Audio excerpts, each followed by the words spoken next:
Nick Wright of First Things First keeps on disrespecting the Minnesota Vikings, and more specifically, he's disrespecting Sam Darnold. So he puts out a quarterback's rankings kind of tier. He calls it Mahomes Mountain since Mahomes sits at the top.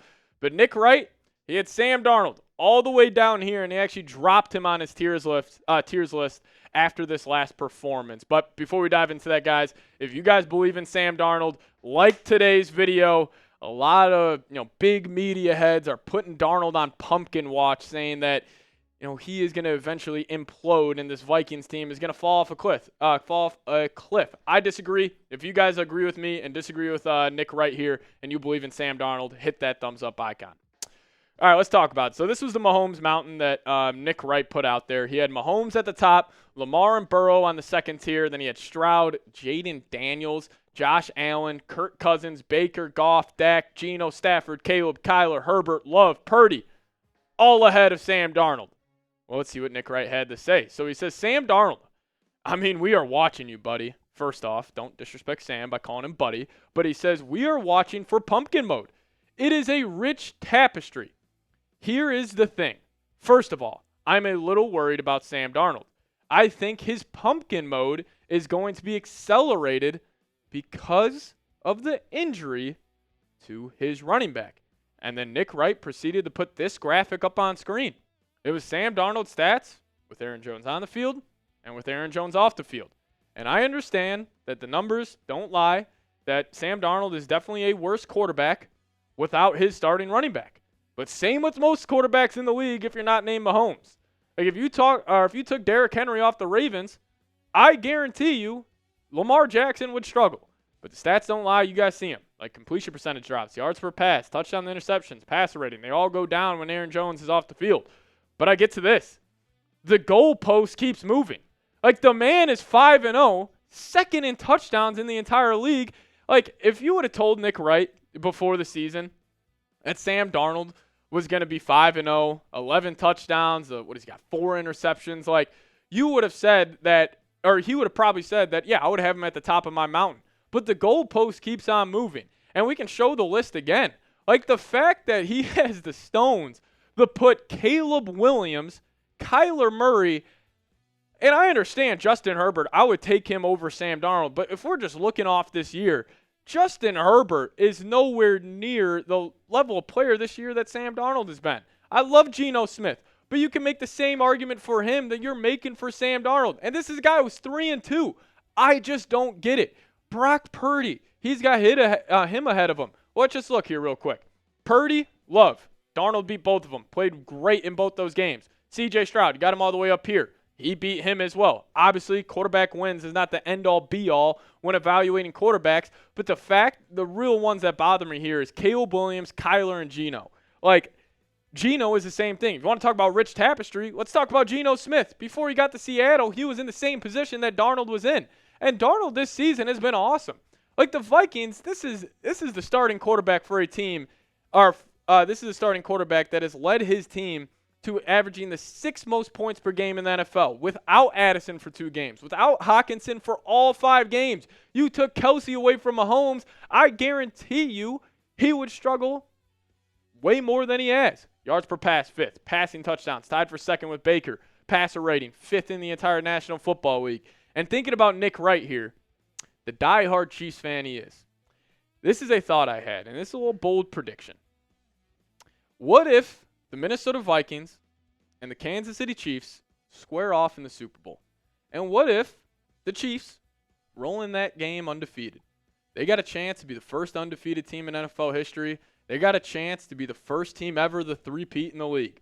And could you imagine if Sam Darnold and the Minnesota Vikings roll in there and they get a victory? We would have the whole nation on our side. All the fans, fans that aren't a fan of the Chiefs, they would all be pulling for the Vikes. I would love this. I think Darnold would hop in his Eli Manning bag in this game and beat Tom Brady or Patrick Mahomes. So that's my bold prediction. I don't think it's going to happen, but I was just thinking about it last night that, could you imagine if it's an undefeated Chiefs team trying to be the first team ever to go undefeated, first team ever to three-peat, and it's little old redhead Sam Darnold with a chance to stop that? I would love it. But let's show Sam Darnold our support. type his jersey number, type those 14s down below in the comments section, as I think this dude could go undefeated in the regular season, and still these big media heads are, going to disrespect him. And I just think they need to throw on the silent tape and really look at what he's done this season. But we'll dive into a mailbag here in a second. But before we get into it, if you guys could download the Game Time app, use promo code ChatSports, you guys will get $20 off your first purchase. So Game Time has a new feature called Game Time Picks that makes getting tickets to see your favorite teams play live even easier.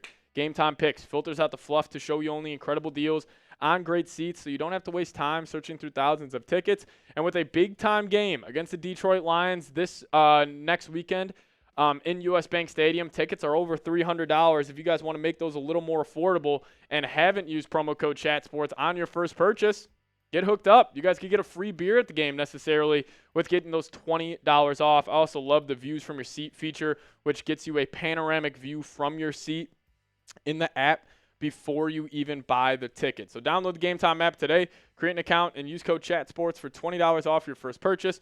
Terms apply. Again, create an account and redeem code CHATSPORTS for $20 off. Download Game Time today. What time is it? It is game time. Let's kick it to Z Cool here. First question on today's show. Super chat. Shout out to Z. I appreciate you.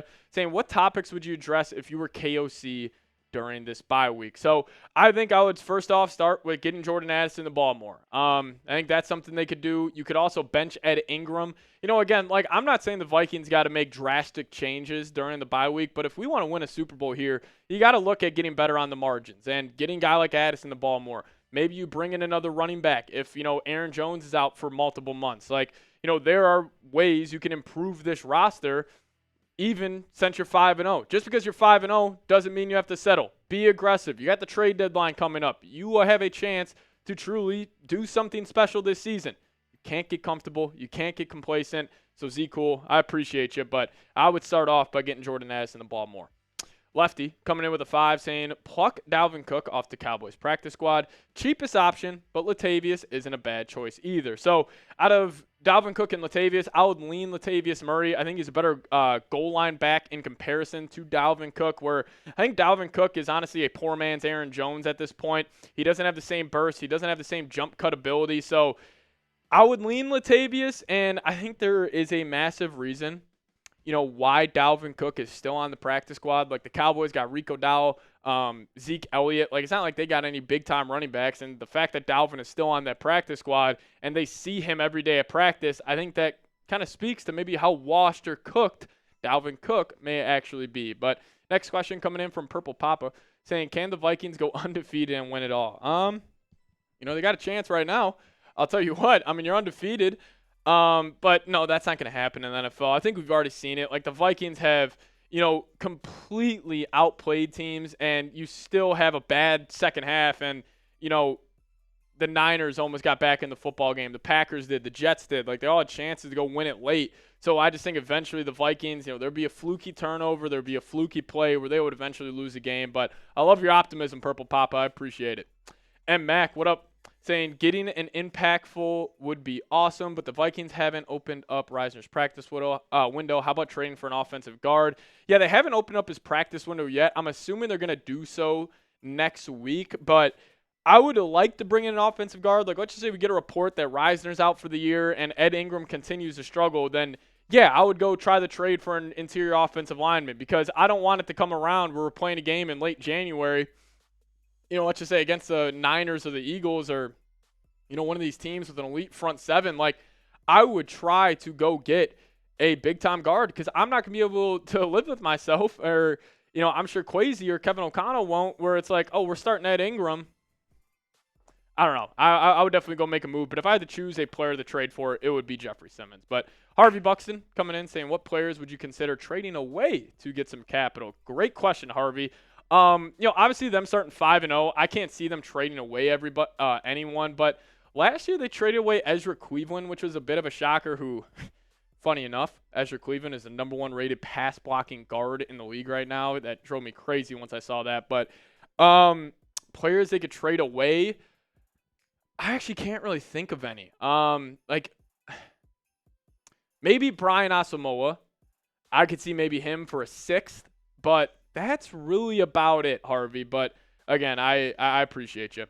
Uru Kai saying Vikings on by Chat Sports. The issue I see with analysts underappreciating this year's team, the past performances by the Vikings, they aren't the same team this year. I totally agree with you. Like, Nick Wright, what we were talking about earlier on today's show, like about Sam Darnold, he keeps telling a rich tapestry, like saying that we got to go back and look at what Darnold's done in the past, or what this Vikings team has done in the past. Like, he even tried to make an argument that the Minnesota Vikings with the Minnesota Vikings remind him of the Vikings team from 2022 when they had one of the worst defenses in the league. This is a completely different ball club. And, Nick Wright, he was disrespecting them. But, I think the Vikings are going to still shock people. Even power rankings have them at like second, third in the league, which I would probably agree with. But you still got people who aren't taking them serious as a Super Bowl contender. And I think it gets back to the confetti test. Like, can you see Sam Darnold hoisting a Lombardi trophy? Personally, I can't, but I think it's one of those things you're not going to believe it can happen